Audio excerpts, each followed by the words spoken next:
Hello बच्चों, आप सब कैसे हो। आशा है कि आप सब अच्छे होंगे, घर पर ही होंगे। अपना भी ध्यान रखो और अपने माता पिता का, अपने दादा दादी का भी ध्यान रखो, क्योंकि ये एक ऐसी बीमारी है जो हमें दिखाई नहीं देती लेकिन अटैक तो करती है। तो इससे हमें बचकर रहना होगा, जिससे कि हम अपने आप को बचा पाएंगे, अपने समाज को बचा पाएंगे और अपने देश को बचा पाएंगे। तो बच्चे प्लीज़ अपना ध्यान रखें और घर पर ही सेफ रहें। तो हाँ जी बच्चे, अब हम आते हैं अपनी वसंत का चैप्टर 6 पार नज़र के। पहले हमने चैप्टर 5 पढ़ा था, अक्षरों का महत्व। उसके क्वेश्चन आंसर्स, कठिन शब्द और शब्दार्थ भी किए थे। उसकी PDF फाइल मैंने आपको व्हाट्सएप ग्रुप पे सेंड कर दी है। आप अपनी नोटबुक के ऊपर अच्छे से उसको नीट एंड क्लीन फेयर कर लेना। अब मैं पढ़ने जा रही हूँ चैप्टर 6 पार नज़र के। ये चैप्टर एक छोटू से रिलेटेड है और मंगल ग्रह से रिलेटेड है। जब हम इसकी स्टोरी पढ़ेंगे तभी हम ये पूरा जान पाएंगे कि इसके अंदर क्या है। तो मैं इस चैप्टर की रीडिंग करने जा रही हूँ।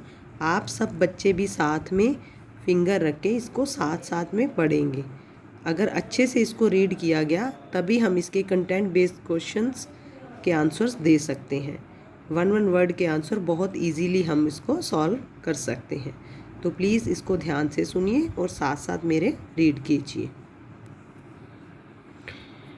हाँ जी,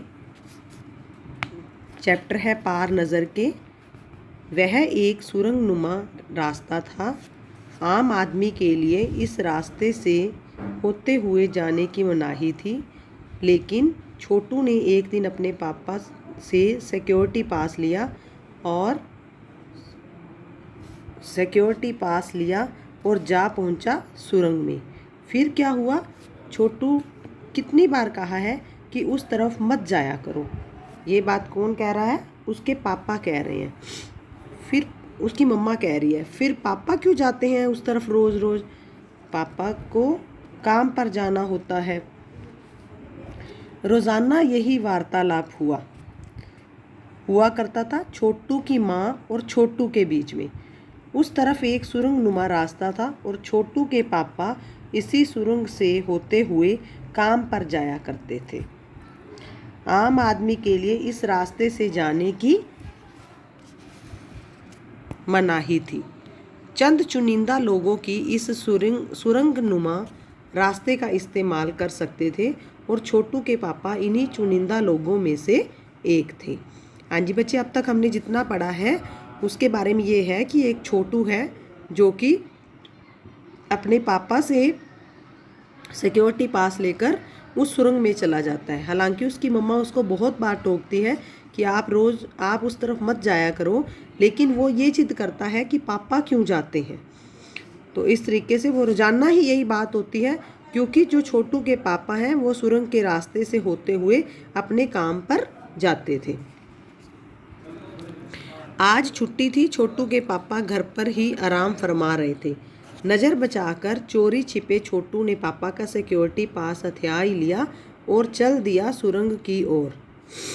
वैसे तो उनकी पूरी कॉलोनी ही ज़मीन के नीचे बसी थी। यह जो सुरंग नुमा रास्ता था, अंदर दिए जल रहे थे और प्रवेश करने से पहले एक बंद दरवाजे का सामना करना पड़ता था। दरवाजे में एक खांचा बना हुआ था। छोटू ने खांचे में कार्ड डाला, तुरंत दरवाज़ा खुल गया। छोटू ने सुरंग में प्रवेश किया। अंदर वाले खांचे में सिक्योरिटी पास आ पहुंचा था। उसे उठा लिया। कार्ड उठाते ही दरवाज़ा बंद हुआ। छोटू ने चारों तरफ नज़र दौड़ाई। सुरंग नुमा वह रास्ता ऊपर की तरफ जाता था, यानी ज़मीन के ऊपर का सफ़र कर आने का मौका उसे मिल गया था। हाँ जी बच्चे, अब छोटू ने क्या किया कि उसके पापा तो घर पर थे, क्योंकि घर पर था, तो उसने चोरी छिपे हुए सिक्योरिटी पास उठाया और वो सुरंग की ओर चल दिया। वैसे तो उनकी पूरी कॉलोनी ही ज़मीन के नीचे बसी थी, पर जो सुरंगनुमा रास्ता था उसके अंदर दिए जल रहे थे। और प्रवेश करने से पहले एक बंद दरवाजे का सामना करना पड़ता था। दरवाजे में एक खांचा बना हुआ था। छोटू ने खांचे में कार्ड डाला, तुरंत दरवाज़ा खुल गया। छोटू ने सुरंग में प्रवेश किया। अंदर वाले खांचे में सिक्योरिटी पास आ पहुंचा और उसे उठा लिया। कार्ड उठाते ही दरवाज़ा बंद हुआ। छोटू ने चारों तरफ नज़र दौड़ाई और वह सुरंगनुमा वह रास्ता ऊपर की तरफ जाता था, यानी ज़मीन के ऊपर का सफ़र कर आने का उसे मौका मिल गया था। मगर कहाँ, मौका हाथ लगते ही फिसल गया। सुरंग में जगह जगह लगाए गए निरीक्षक यंत्रों की जानकारी छोटू को नहीं थी। मगर छोटू के प्रवेश करते ही पहले निरीक्षक यंत्र ने संदेहास्पद स्थिति दर्शाने वाली हरकत हुई। कहने का मतलब कि जैसे पहले डेली उसके पापा आते थे, आज वो छोटू आया था, तो संदेह का मतलब होता है शक की नज़र से। संदेहास्पद स्थिति दर्शाने वाली हरकत हुई। इतने छोटे कद का व्यक्ति सुरंग में कैसे आया है? क्योंकि छोटू वो बच्चा था, तो इसीलिए। दूसरे निरीक्षक यंत्र ने तुरंत छोटू की तस्वीर खींच ली। किसी एक नियंत्रण केंद्र में इस तस्वीर की जांच की गई और खतरे की सूचना भी दी गई कि कोई सुरंग के अंदर घुस आया है। इन सारी गतिविधियों से अनजान छोटू आगे बढ़ रहा था, लेकिन छोटू को ये मालूम नहीं था कि मेरे साथ क्या चल रहा है। तभी जाने कहाँ से सिपाही उसके दौड़े चले आए उसके पास, छोटू को पकड़कर वापस घर छोड़ आए। घर पर माँ छोटू का इंतज़ार कर रही थी।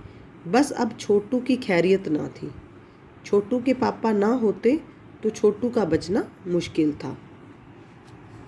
छोड़ो भी, मैं इसे समझा दूंगा सब, फिर वह ऐसी गलती कभी नहीं करेगा। पापा ने छोटू को बचा लिया। बोले, छोटू, मैं जहाँ काम करता हूँ ना, वह क्षेत्र ज़मीन से ऊपर है। आम आदमी वहाँ नहीं जा सकता, क्योंकि वहाँ के माहौल में जी ही नहीं सकता। तो अब छोटू का सवाल था। उसने पूछा कि तो फिर आप कैसे जाते हैं पापा वहाँ?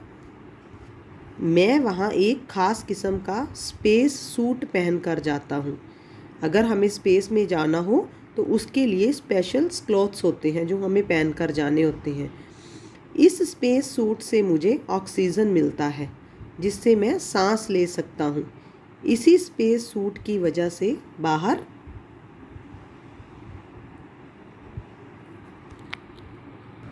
की ठंड से मैं अपने आप को बचा सकता हूँ। ख़ास किस्म के जूतों की वजह से मेरा उसके ऊपर चलना मुमकिन होता है। ज़मीन के ऊपर चलने फिरने के लिए मुझे विशेष प्रकार का प्रशिक्षण दिया जाता है। अब कहने का अर्थ क्या है कि जब हम स्पेस में कोई जाता है तो उसके लिए अलग से तैयारी होती है, अलग तरह से उसको तैयार किया जाता है कि उसने स्पेस में जाना है, उसके कपड़े अलग होंगे, उसके जूते अलग होंगे।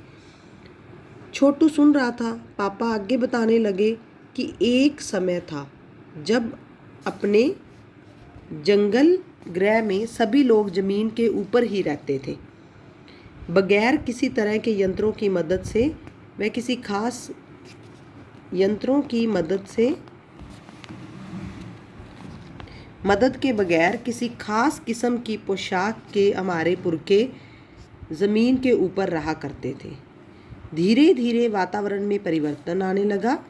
कई तरह के जीव धरती पर रहा करते थे और एक के बाद एक सब मरने लगे। इस परिवर्तन की जड़ में था सूरज में हुआ परिपक्व। सूरज से हमें रोशनी मिलती है, सूरज से हमें उष्णता मिलती है। उष्णता क्या होती है? गर्मी मिलती है। इन्हीं तत्वों से जीवों का पोषण होता है। सूरज में परिवर्तन होते ही यहाँ का प्राकृतिक संतुलन बिगड़ गया। प्रकृति के बदलते रूप का सामना करने में यहाँ के जो पशु पक्षी, पेड़ पौधे, अन्य जीव अक्षम साबित हुए। अक्षम का मतलब होता है कि वो यहाँ इस तरह के वातावरण में नहीं रह पा रहे थे। केवल हमारे पूर्वजों ने ही इस स्थिति का सामना किया। कहने का अर्थ, जिस धरती पर हम रह रहे हैं, पहले हम सभी यहीं पर ही रहते थे, लेकिन यहाँ प्राकृतिक संतुलन बिगड़ने की वजह से यहाँ पेड़ पौधे पशु पक्षी यहाँ अक्षम साबित हुए, यहाँ रह नहीं पाए। अपने तकनीकी ज्ञान के आधार पर हमने ज़मीन के नीचे अपना घर बना लिया। ज़मीन के ऊपर लगे विभिन्न यंत्रों के सहारे हम सूर्य शक्ति, सूरज की रोशनी और उसकी उष्णता का इस्तेमाल करते आ रहे हैं। उन्हीं यंत्रों के सहारे हम यहाँ ज़मीन के नीचे जी रहे हैं। यंत्र सुचारू रूप से चलते रहें, इसके लिए बड़ी सतर्कता बरतनी पड़ती है। मुझ जैसे कुछ चुनिंदा लोग इन्हीं यंत्रों का ध्यान रखते हैं। जिनको इन चीज़ों का परीक्षण दिया जाता है वो ही इन चीज़ों का ध्यान रख सकता है और बड़ी सतर्कता के साथ, बड़ी सावधानी के साथ। बड़ा हो जाऊंगा तो मैं भी यही काम करूंगा, छोटू ने अपनी मंशा जाहिर की। मंशा का मतलब उसने अपनी इच्छा रखी कि जब मैं बड़ा हो जाऊंगा तो मैं भी यही काम करूंगा।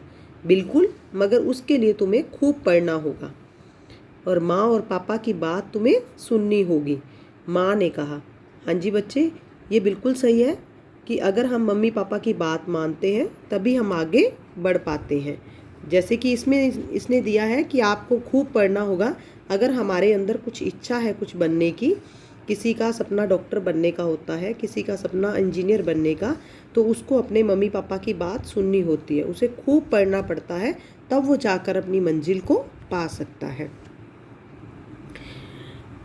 नेक्स्ट है, दूसरे दिन छोटू के पापा काम पर चले गए। देखा तो कंट्रोल रूम का वातावरण बदला बदला सा था। शिफ्ट खत्म कर घर जा रहे स्टाफ के प्रमुख ने टीवी स्क्रीन की तरफ इशारा किया। स्क्रीन पर एक बिंदु झलक रहा था। वह बताने लगा कि यह आसमान का तारा नहीं है, क्योंकि कंप्यूटर से पता चल रहा है कि यह अपनी जगह अडिग नहीं रहा है। पिछले कुछ घंटों के दौरान इसने अपनी जगह बदल ली है। तो कंप्यूटर के अनुसार ये हमारी धरती की तरफ बढ़ता चला आ रहा है। हाँ जी बच्चे, चैप्टर रीड करते करते मैं आपको एक चीज़ और बताना चाहूँगी कि हमारे जो 16 मई को डिबेट कंपटीशन होना है, तो प्लीज़ आप उनके नाम टीचर्स को दे दें। चाहे आप मुझे सेंड कर सकते हो अपने नाम। डिबेट में हिंदी की डिबेट है, उसके अंदर आपको बढ़ चढ़कर भाग लेना होगा। अपनी इसमें ज़्यादा इंटरेस्ट दिखाइए और अपने नाम दीजिए। रूबी मैम को दे सकते हो, सुमन ढुल मैम को दे सकते हो और मुझे भी दे सकते हो।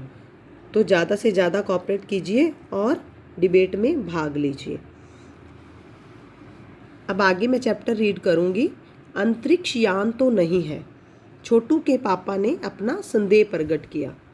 जब उसे कंप्यूटर के ऊपर एक डॉट नज़र आया तो उसको थोड़ी कुछ शंका होने लगी, संदेह होने लगा। तो उसने कहा कि ये अंतरिक्ष यान तो नहीं है, संदेह हमें भी है, आप अब इस पर बराबर ध्यान रखिएगा। छोटू के पापा सोच में डूब गए। क्या सचमुच अंतरिक्ष यान होगा? कहाँ से आ रहा होगा ये? सौर मंडल में हमारी धरती के अलावा और कौन से ग्रह पर जीवों का अस्तित्व होगा? कैसे हो सकता है? और अगर होगा भी तो क्या इतनी प्रगति कर चुका होगा कि अंतरिक्ष यान छोड़ सके? वैसे तो हमारे पूर्वजों ने भी अंतरिक्ष यानों उपग्रहों का प्रयोग किया था, मगर अब हमारे लिए यह असंभव है। उसके लिए आवश्यक मात्रा में ऊर्जा तो हो। काश इसलिए मेहमान को नज़दीक से देखा जा सकता है। हाँ, अगर वह इसी तरफ आ रहा होगा तब तो यह संभव हो सकेगा कि देखें। अब अंतरिक्ष यान से एक यांत्रिक हाथ बाहर निकला। हर पल उसकी लंबाई बढ़ती ही जा रही थी। छोटू के पापा ने अवलोकन जारी रखा, उसका खोज जारी रखी, उसको देखना कि वो क्या चीज़ कहाँ से निकल रही है और कहाँ से आ रही है। कॉलोनी की प्रबंध समिति की सभा बुलाई गई थी। अध्यक्ष भाषण दे रहे थे। हाल ही में मिली जानकारी से पता चलता है कि 2 अंतरिक्ष यान हमारे मंगल ग्रह की ओर बढ़ते चले आ रहे हैं। इनमें से एक अंतरिक्ष यान हमारे गिर्द चक्कर काट रहा है। कंप्यूटर के अनुसार ये अंतरिक्ष यान नज़दीक के ही किसी ग्रह से छोड़े गए हैं। ऐसी हालत में हमें क्या करना चाहिए? इसकी कोई सुनिश्चित योजना बनानी जरूरी है। नंबर 1, आपका क्या ख्याल है? हाँ जी बच्चे, हमने इसका रीडिंग कर ली है। सिर्फ 37 नंबर पेज तक हमने इस चैप्टर की रीडिंग की है। आगे हम इसकी रीडिंग दूसरे वीडियो के अंदर करेंगे और आप प्लीज़ इसको ध्यान से पढ़ना, ध्यान से समझना कि ये पूरा चैप्टर मंगल ग्रह के ऊपर है, अंतरिक्ष यान के बारे में है और छोटू और उसके पापा के बारे में। तो इसको ध्यान से पढ़ेंगे और ध्यान से इसके क्वेश्चन आंसर्स करेंगे। हाँ जी बच्चे, मैंने अभी आपको बीच में डिबेट की बात बताई थी, तो ये वाद विवाद हिंदी में हो रहा है, तो प्लीज़ आप ज़्यादा से ज़्यादा इंटरेस्ट लीजिए और जो बच्चे अपना इंटरेस्ट ले रहे हैं और इसमें आना चाहते हैं तो वो आप अपना नाम मुझे, रूबी मैम को या सुमन ढुल मैम को आप दे सकते हो। धन्यवाद।